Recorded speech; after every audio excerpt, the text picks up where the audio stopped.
Good evening, everyone. Father Miguel here, pastor of Divine Mercy Parish, streaming live from St. Aloysius Catholic Church in Sauk City, Wisconsin.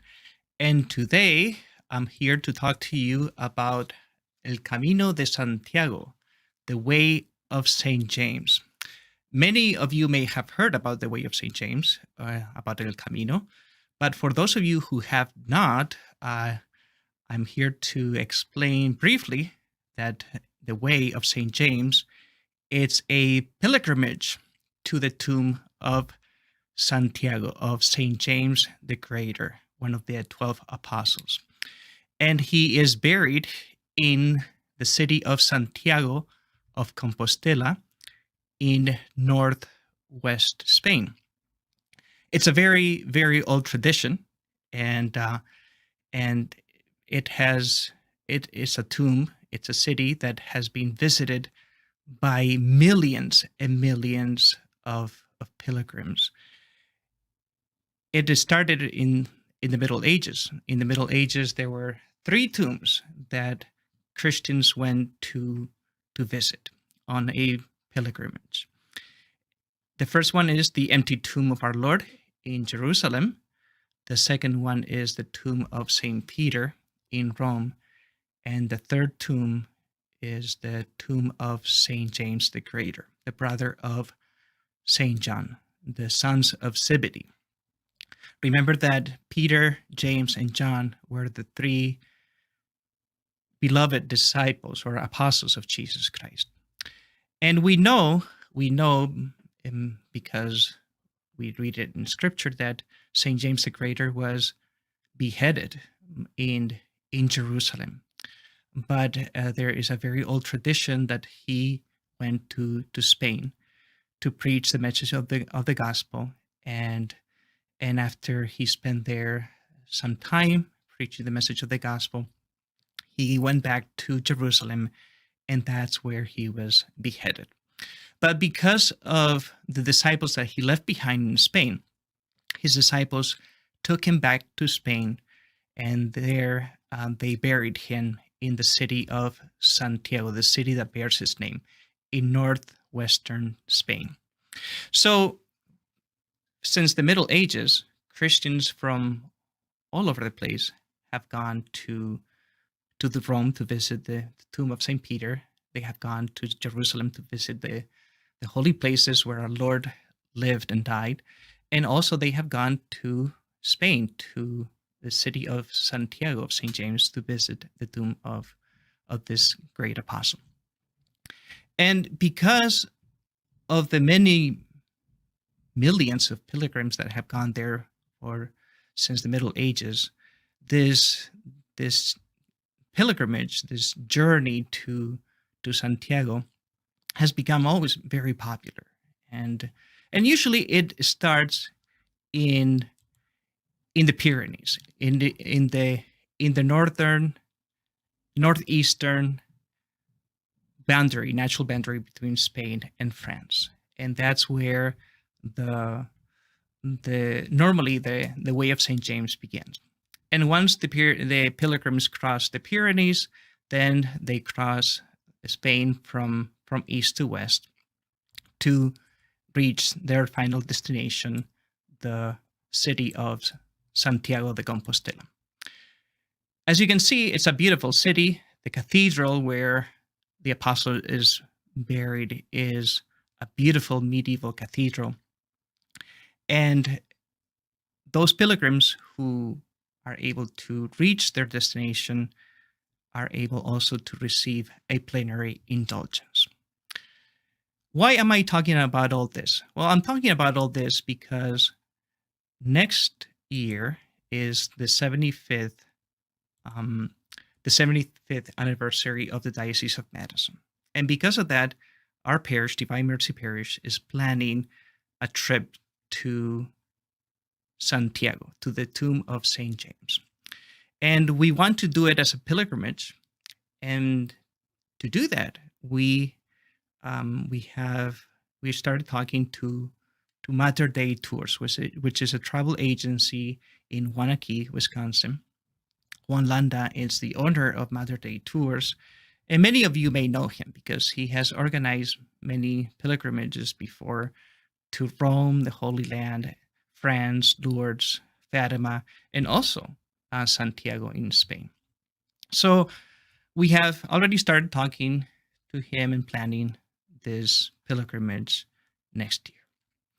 But I'm going to allow one of our parishioners, Mary Jo Knobloch, who has spearheaded this project for many months already. And she's going to tell us about this project that we are planning in our parish. And she's also going to interview a very good friend of hers who has gone in this pilgrimage before. So I'm going to turn to them so they can talk to us a little bit more about the way of St. James. Here they are. Hello there, Allyson. Hello there, Mary Jo. I was just telling our audience about the way of St. James and how it is a medieval pilgrimage. Well, it started in the Middle Ages, and there are so many people who have traveled there. For those of you who may not know, who are watching, a pilgrimage is a spiritual journey. It is kind of a spiritual retreat in which you visit a holy place. In this case, the tomb of the Apostle St. James. Mary Jo, I was just telling our audience that you are a parishioner here in Divine Mercy Parish, and you have been with planning this project from the very beginning, right? Yes. Yes. I'm not sure where the idea started. It's been a couple years, but I have no idea where I even heard about the Camino. But it's something that's been in the back of my mind for a while, and brought it up to you. And I started working with quite a few of the women in our parish to do weekly walks to talk about the Camino, to talk about getting in shape for the pilgrimage, not only physically but spiritually. But I thought it would be good today we're gonna talk about the book eventually, but not today. But to kind of kick off the book study with an interview with someone who has actually been on the Mater Dei Tour with Juan, Allyson Mayeux. And Allyson is a friend of mine from Marshfield, Wisconsin. I lived in Marshfield for 25 years before we moved here. Allyson participated in the pilgrimage 3 years ago, I believe. And her and her husband are originally from Louisiana, so you'll notice a southern accent. She belongs to St. John the Baptist Parish in Marshfield. That's the Diocese of La Crosse. She's a mother of 4 grown children and 2 grandchildren. And I got to know Allyson because our children both went to the same Catholic high school in Marshfield. She's also a general internal medicine physician at Marshfield Clinic. So, Allyson, I'm so glad you could join us. I'm thrilled. I'm so excited for y'all to be able to go on this trip. It is something you will treasure for sure.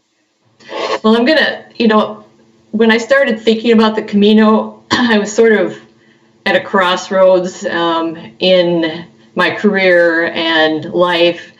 And, I had kind of a specific reason for going. And I wondered if you had a specific reason that, you decided to go on the Camino. Yeah, I first heard about this. I couldn't believe after going to Catholic school and growing up Catholic, I'd never heard of this pilgrimage before seeing the movie The Way with Martin Sheen and Emilio Estevez. And when I saw that movie, I thought, gosh, that would be something cool to do. And I bet that was probably, 2011 or 2012 that I saw the movie. And I started collecting some things. I went to Eddie Bauer and found a walking stick on sale, and, would get some dry fit shirts and some, an appropriate backpack and that sort of thing. And,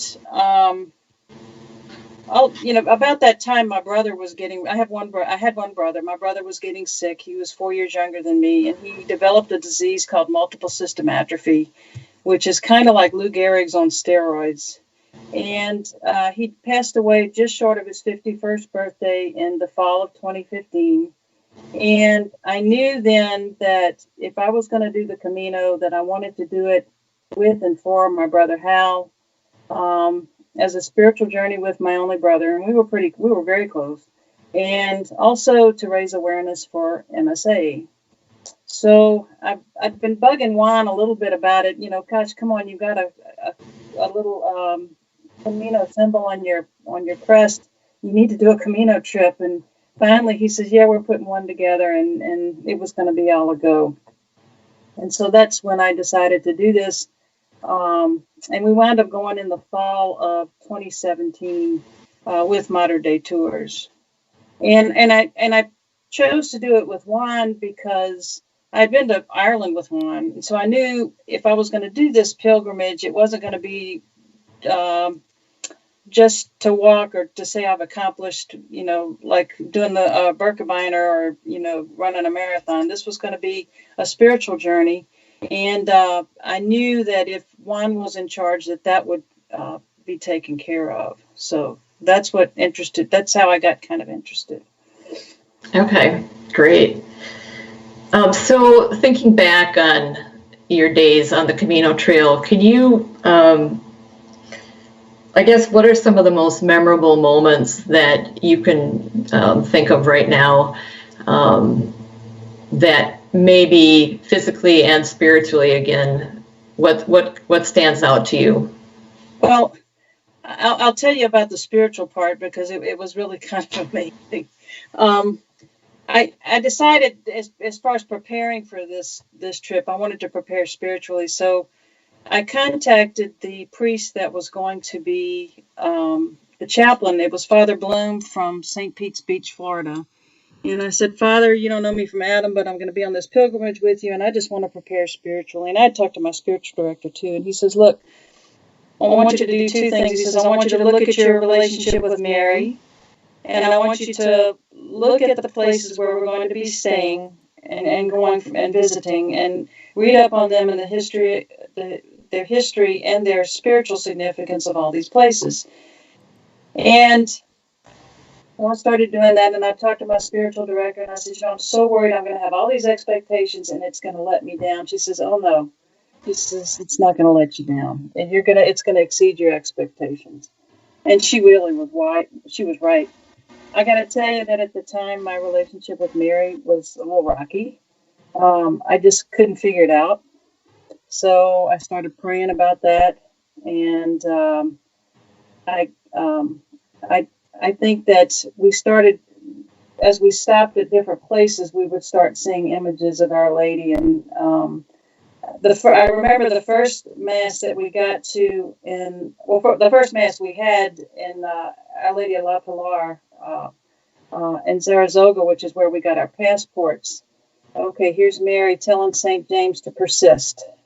In case he was giving up, the Iberians were, they threatened to kill him several times, and he was just going to leave. And Our Lady says, look, you need to stay here.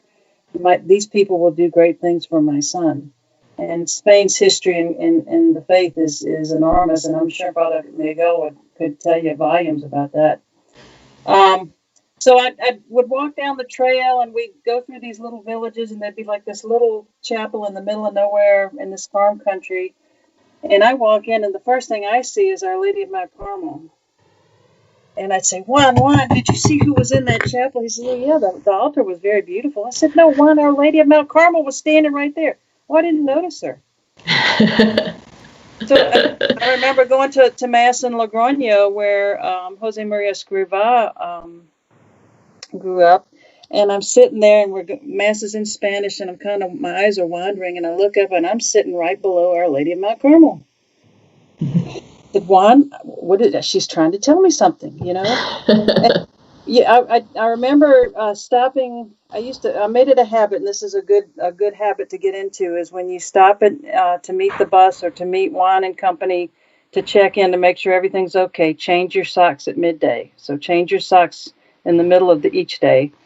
And I remember changing my socks and addressing the blisters that I had and turning the corner. And most of these little towns will have a public water fountain for the pilgrims.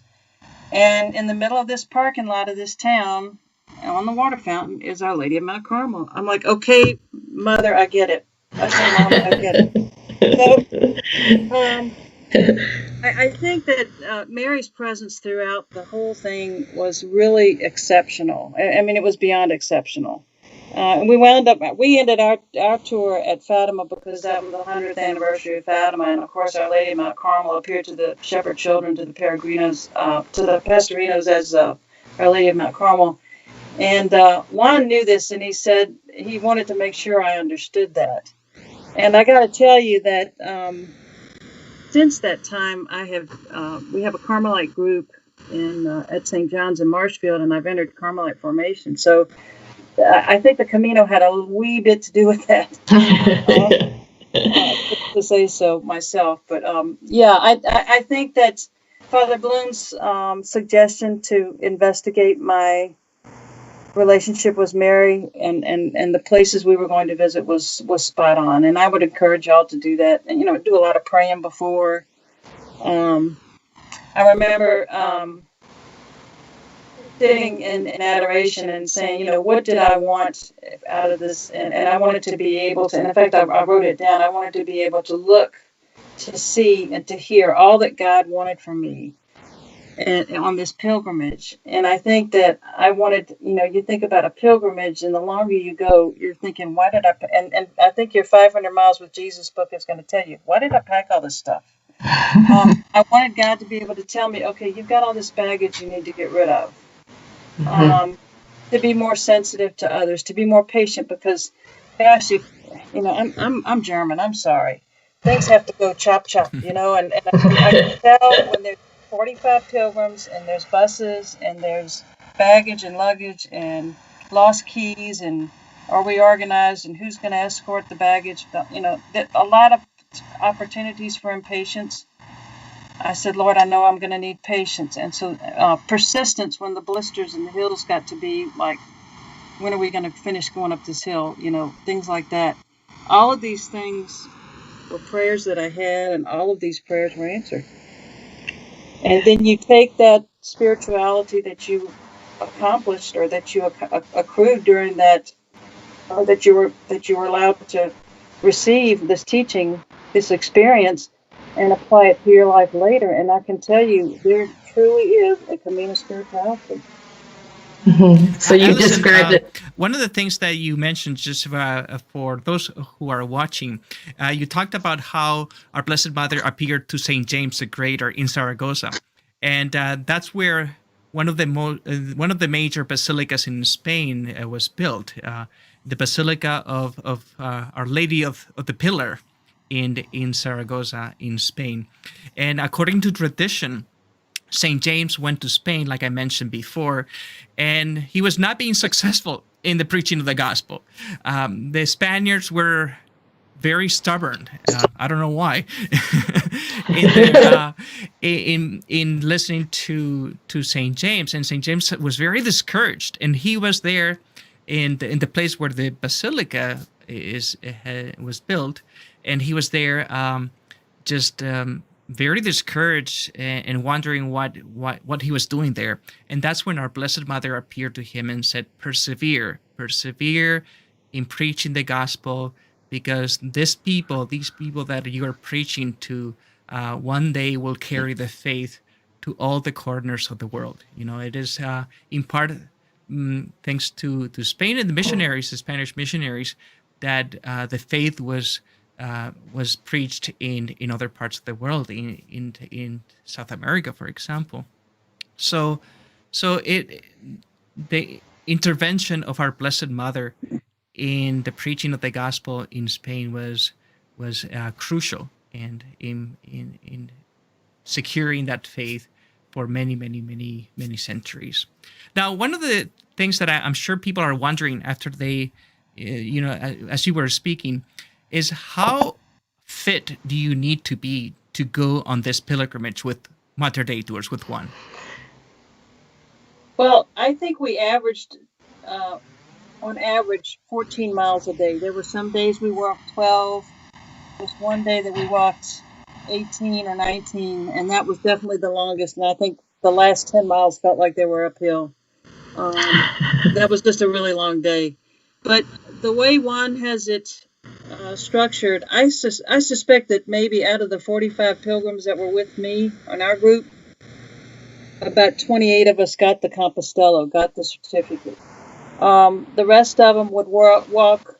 The way Juan has it structured is that we would leave after breakfast and start walking. And okay, the bus is going to meet in the village of such and such by the such and such cafe at 1 o'clock. Just check in so we know you're okay. We'll have extra bottles of water. I used to leave some extra socks there so I could switch my socks at that time, so that I didn't have to carry everything with me.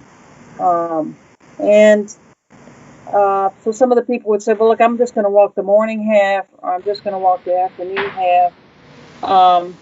I know that there were a couple of people that developed some serious blisters, and I was the only doctor on the trip, so I would have foot check after supper in my room. And there were a couple of them I said, look, there's no way you're walking tomorrow. And so they would just kind of hang around the hotel or hang around the village where the hotel was. And then the bus of everybody that had gone out would come back that night and they would meet us back for supper. So if you didn't feel like you could walk the whole way, you can walk half a day if you like, but you really you should not suggest that you qualify for the Compostela, but Juan gives a nice little talk about that too. And there were some days where people got some gastrointestinal things going on, and they felt like they shouldn't walk that day. They were afraid of getting dehydrated. But I know that from what y'all are doing, the Pilgrim Ladies group, y'all are going to be in fine shape if y'all keep that up.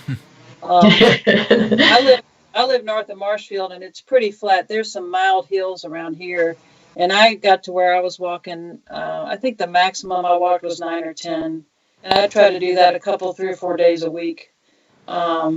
Because the part of Spain that you'll start, if Juan does the same idea, he'll start at Sarria, and then you'll walk from Sarria to Santiago to Compostela, which is our plan is to start in Lourdes in France. So we want to visit Lourdes, and from Lourdes we would then jump to Zaragoza. Because the way we did it, we did the opposite. We didn't go to Lourdes. We went to Madrid, and then we did a Rioja wine tour, and we went to we went to Zaragoza because that was about the time of the feast of Our Lady of the Pillar, and we got our passports there. But we didn't start walking till we got to Sarria. So that Sarria to Santiago was 100 kilometers, which is what you have to get this Compostela, supposedly.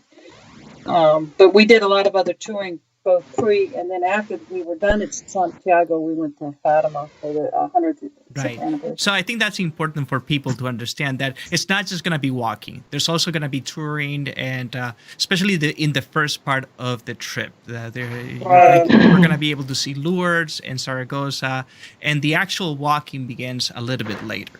Right.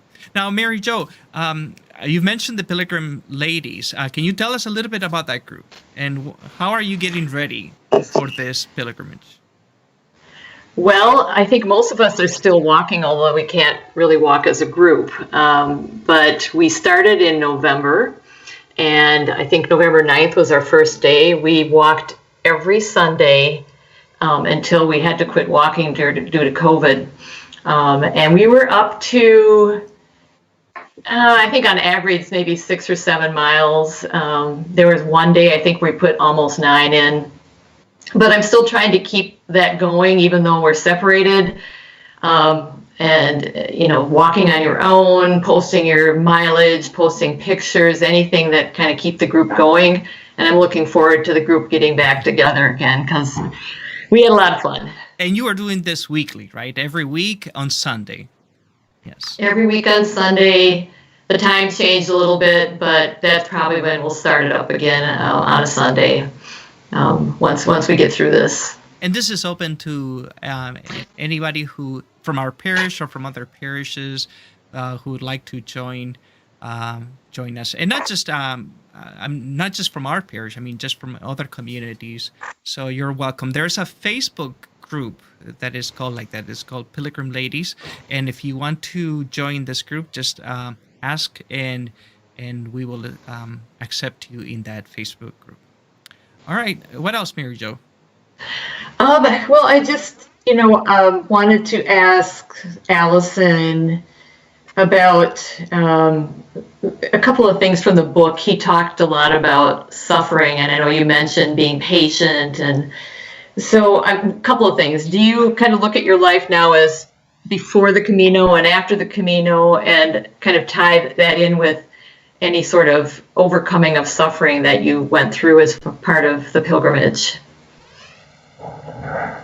I mean, I think that the Camino certainly teaches the persistence and the patience, and you learn a lot about suffering, and it kind of alerts you, or it helps you be more attuned to the idea of redemptive suffering and what does that mean. And of course, I had to live that with my brother for 2 years after his diagnosis, and the suffering that we went through with that. But how do we transform that, and what does suffering offer us? And I think it's kind of reflected. My experience with my brother is kind of reflected through this Camino experience, and then even into my practice. When you look at Matthew 25, and you talk about care for the sick and feeding the hungry and clothing the naked and being aware of other people's suffering. I went on this thinking about, okay, I'm doing this for Hal, but everybody on that pilgrimage had some sorrow, some suffering or some burden they were carrying with them. One of the ladies, she had lost her husband in a tragic accident like less than 6 months prior. Or there were some wayward children, or there were, all kinds of things that were going on in other people's lives that you realize that you weren't the only one suffering. And so as you're walking with these other people, you develop relationships so that you share that burden and you share your prayer experiences with them. There were 4 of us that towards the end of the trip, in fact, we were just talking to one another over Easter, that we'd love to get together again, because we got towards the end of the trip, the last couple of days, where we would pray together. We'd do our rosary, our chaplet. We'd lift up our children, grandchildren, whatever our burdens were, and share those burdens. So to learn how to share those with others, to learn how to pray for others, to be more aware of the suffering of others, I think it's a true eye-opener. I think the Camino does help you see that. Right. Do you have any suggestions for us as we embark on looking a little further at the Hiking the Camino book that we're going to look at? Yeah, I mean, that book was fantastic. I think I read it twice because he just does such a good job. And I think he'll give you some opportunities to talk about. You won't be staying in these albergues, but the hostels, for example, because one will have you in some nice places, but and he'll have some struggles that you'll never have to face. But he does incorporate the spiritual in that book. I would advise you to. I've kept a prayer journal for. I was diagnosed with cancer over 20 years ago, and I've kept a prayer journal, but I can't carry that journal in my backpack. When you're walking 100 kilometers. But if you get one of those little moleskin travel notebooks where you can jot down notes, and then at the end of the day, just kind of summarize your day, because then when you get home, you're going to want to flesh this out. And that's what happened to me. I mean, I had, pages of notes, pages of prayers, prayer requests, that kind of thing. This is what we did today. We went to Logroño, and we learned a lot more about San Jose Maria Escrivá, etc. Or we learned about praying for this one's grandchild or whatever. And then when you get home and you're sitting before the Blessed Sacrament or whatever your journaling or prayer time is, you wind up fleshing that out over pages and pages. And you relive some of these experiences, and you allow God to continue to teach you through those experiences, even after you're back in Wisconsin. Right. Yeah, well, we certainly thank you for joining us this evening, and maybe you'll join us for more sessions, and hopefully maybe you can join us on our Camino trip. I would love to do that. My goal, eventually I do once I retire, because it takes about 35 days. My goal would be to do the whole thing, because this was like a sample at a tea party, a really good sample, and now I want the banquet. This was the best. I mean, and I've been several places around the country and around the world, but this was by far the best trip that I ever was on, because it was so meaningful, and I asked the Lord to make that way, and He did. I was not disappointed. Cool. It exceeded my expectations. Well, thank you very Great. much, Allyson. Thank you very much, Mary Jo, Oh, for giving us so much information to think about. I hope that those of you who are watching will think about and pray about participating in this wonderful pilgrimage next year. And if you have any questions, feel free to ask Mary Jo or ask me, either in the comments on the Facebook post or on YouTube. You can leave the comments there, or you can just email me. But I will provide more information in the near future about this trip. So thank you very much, both of you, and I will see you in the next session in which we begin our book study. Thank you very much. All right. All right. Well, I hope that all the information that Allyson has given us is useful to you. It certainly was an eye opener for me to see that it's not just the physical journey, it's not just the hiking, but it is the actual transformation of going through this journey and following the footsteps of so many pilgrims and being in the churches, chapels, little towns and villages where not only the pilgrims walked, but also Saint James the Greater, one of the 12 apostles. So if you want more information, if you want to stay in touch with our plans, be sure to follow our Facebook page, or also you can sign up to be part of our flock note, and I will send regular emails giving you more information about this trip. One of the things that Mary Jo and Allyson talked about is a book, and we're going to begin a book study probably next week. I'll give more information about that when we decide on the specific date and time. And this book is called Hiking the Camino, 500 Miles with Jesus. It's written by Father Dave Paponska. And this book, you can buy it in Amazon. It's very short. I suggest that if you want to be part of this book study, you can buy it. You can and you can start reading it, and we'll begin the book study next week. So it won't be live stream. It will be a private Zoom session or the Google Meet session, but you will be able to participate like in other Bible studies that we have already organized in this parish. So I suggest that you buy this book and then you read this book. The book is very good. It's actually very informative and entertaining, and then you will be able to participate and acquire more knowledge about the Camino. Some of the places that we're going to be visiting, we have already mentioned them in the interview. It's one of them is Lourdes, where Our Lady appeared to Saint Bernadette Soubirous in France, and then we will be jumping to Zaragoza from there. So this is Lourdes in the Pyrenees, and from there we will fly to Zaragoza, where this famous basilica was built in honor of our Blessed Mother. This is a place where our Blessed Mother appeared to Saint James. From there, we're going to be visiting other places, but one of the places where we're going to go is Burgos. Burgos is a beautiful medieval city where one of the greatest Gothic cathedrals in Europe is located. And then we'll also visit Lugo, which is famous for its walls, for its medieval walls. And then finally, we will be able to reach our destination, Santiago, St. James in northwestern Spain. Because Juan Landa from Mater Dei Tours is organizing this trip, like Allyson mentioned, is not going to be the full journey as many pilgrims do. It's going to be just at least 100 kilometers. That's the least that you have to walk in order to obtain the certification as a pilgrim, and also the plenary indulgence.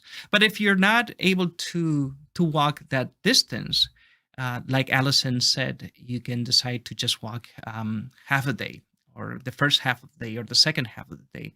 And if you're tired and you're not able to walk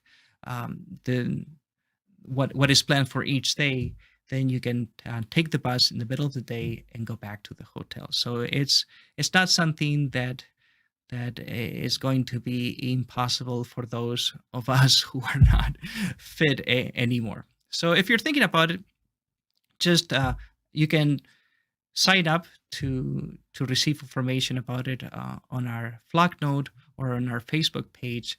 And when we have more details, you will be able to ask Juan Landa from Mater Dei Tours about more specific details. And that is it. Thank you for watching. And if you have any questions about the Camino, feel free to email me. Thank you very much, and good night.